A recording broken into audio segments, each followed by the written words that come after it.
Sir ಇವತ್ತು ಮೋದಿ ಸರ್ಕಾರನ ಜನ ತಪ್ಪು ಅಂತ ತಿಳ್ಕೊಳ್ಳೋದ್ರ ಬಗ್ಗೆ ಭಾರಿ ಇದಿದೆ. ಮೋದಿ ಸರ್ಕಾರದಲ್ಲಿ ಯಾವುದೇ ಇರೋದು ತಪ್ಪಿಲ್ಲ, ಗೊತ್ತಿಲ್ಲದವ್ರು ಮಾತ್ರ ತಪ್ಪು. ಅದು ನಾವು ಮಾಡೋ ವಿಧಾನ ಸರಿಯಾಗಿದ್ದರೆ ಮೋದಿ ಸರ್ಕಾರ ಎಲ್ಲರಿಗೂ ಹಿಡಿಸುತ್ತದು. ಏನಾಗಿದೆ ಅಂದರೆ ಪ್ರತಿಯೊಂದರಲ್ಲೂ ಅಷ್ಟೇ. ಇವತ್ತು ಡೀಸೆಲ್ ಜಾಸ್ತಿ ಆಯಿತು, ಪೆಟ್ರೋಲ್ ಜಾಸ್ತಿ ಆಯಿತು ಅಂತ ಹೇಳ್ತಾರಲ್ವಾ. ಡೀಸೆಲ್ ಪೆಟ್ರೋಲ್ ಯಾರಿಂದ ಜಾಸ್ತಿ ಆಗ್ತದೆ? ನಮ್ಮಿಂದ. ಮನೆ ಮಕ್ಕಳಿಗೆಲ್ಲ ಒಂದು ಗಾಡಿ ಕೊಡ್ತಿದ್ದೀವಿ.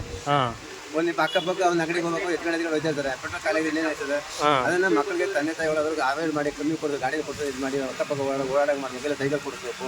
ಆಮೇಲೆ ರಾಜಕೀಯ ವ್ಯಕ್ತಿಗಳು ಸುಮ್ಮನೆ ಸುತ್ತಾರೆ, ಅವ್ರು ಫಸ್ಟ್ ಕಂಟ್ರೋಲ್ ಮಾಡ್ಬೇಕು ಇದನ್ನ. ಒಬ್ಬ ಮಿನಿಸ್ಟರ್ ಬಂದರೆ ಅವನಿಂದ 30 ಖಾಲಿ ಗಾಡಿ ಬರ್ತದೆ. 30 ಖಾಲಿ ಗಾಡಿ ಯಾಕೆ ಬರಬೇಕು? 8 ಖಾಲಿ ಗಾಡಿ 4 ಜನ ತುಂಬ ಬರ್ಬೋದಲ್ವಾ? ಎಷ್ಟು ಉಳಿತೇಳಿ 30 ಗಾಡೀಲಿ? ಇದರಿಂದ ಜನ ಸುಮ್ಮನೆ ಬೇಸತ್ತು ಏನೋ ಒಂದು ಮಾಡಿದ್ರೆ. ಅದೇ ನೋಡಿ, ಹಾಲು ₹1 ಜಾಸ್ತಿ ಇರೋ ಜಾಸ್ತಿ ಆಯ್ತು ಅಂದ್ರೆ ಅದೇ ನಮ್ಮ ಸರ್ಕಾರದಲ್ಲಿ ಅದೇ ಲಿಕ್ಕರಲ್ಲಿ ಎಷ್ಟು 3 ಸತಿ ಜಾಸ್ತಿ ಆಯಿತು. ಅದಕ್ಕೆ ಯಾರು ಬಾಯ್ ಬಿಡೋದು ದಿಕ್ಕಿಲ್ಲ ಅಲ್ವಾ? ಅದನ್ನೇ ಕಮ್ಮಿ ಮಾಡಿದ್ದು ಯಾರು ಕೇಳೋಲ್ಲ. ಕುಡಿಯೋಕೆ ಹಾಲು ಬೇಕು, ತಿನ್ನೋಕೆ ಅನ್ನ ಬೇಕು, ಅದಕ್ಕೆ ₹1 ಜಾಸ್ತಿ ಮಾಡಿದ್ರೆ ನಾವೇ ಅಂದಂಗೆ ಕೇಂದ್ರ ಸರ್ಕಾರ, ರಾಜ್ಯ ಸರ್ಕಾರ ಮಾಡಿದ್ರೆ ರಾಜ್ಯ ಸರ್ಕಾರ ಮೋದಿ ಮೇಲೆ ದುಡ್ತಾರೆ.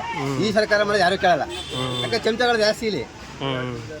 ಅದರಿಂದ ಮೋದಿ ಸರ್ಕಾರ ಗೊತ್ತಿರೋ ಮಾತ್ರ ಗೊತ್ತಿರುತ್ತೆ, ತಿಳ್ಕೊಳ್ಳೋ ಎಲ್ಲ ರಾಜಕೀಯ ಬಿಟ್ಬಿಟ್ಟು ಇವತ್ತೆಲ್ಲ ಉದ್ಯೋಗಗಳಾಗಲಿ, ಯಾರಾಗಲಿ ನಿರುದ್ಯೋಗಿಗಳು, ಯುವಕರಾಗಲಿ ಎಲ್ಲ ಪ್ರತಿಯೊಬ್ಬರು ತಿಳ್ಕೊಂಡು ಅವರ ಬಳಸತಕ್ಕಂಥ ವೆಹಿಕಲ್ಗಳನ್ನ ಕಮ್ಮಿ ಮಾಡಿ ಆದಷ್ಟು ಒಬ್ಬರು ಜಾಗಕ್ಕೆ ಒಂದು ಗಾಡಿಲಿ 3 ಜನ ಇಬ್ಬರು ಒಂದೊಂದು ಗಾಡಿ ಒಬ್ಬರು ಹೋಗೋ ಬದಲು ಒಂದು ಗಾಡಿ ಇಬ್ಬರು ಹೋದರೆ ಎಷ್ಟು ಉಳಿತಾಯ್ತು? ಒಂದೊಂದು ಗಾಡಿ ಪೆಟ್ರೋಲ್ ಎಷ್ಟು ಉಳಿತವೆ? ಇದೆಲ್ಲ ನೀವು ಕಾರ್ಯಗತ ಮಾಡ್ಕೊಂಡ್ರೆ ಯುವಕರು ಮುಂದಿನ ಪೀಳಿಗೆಗೆ ಅನುಕೂಲ ಆಯ್ತದೆ.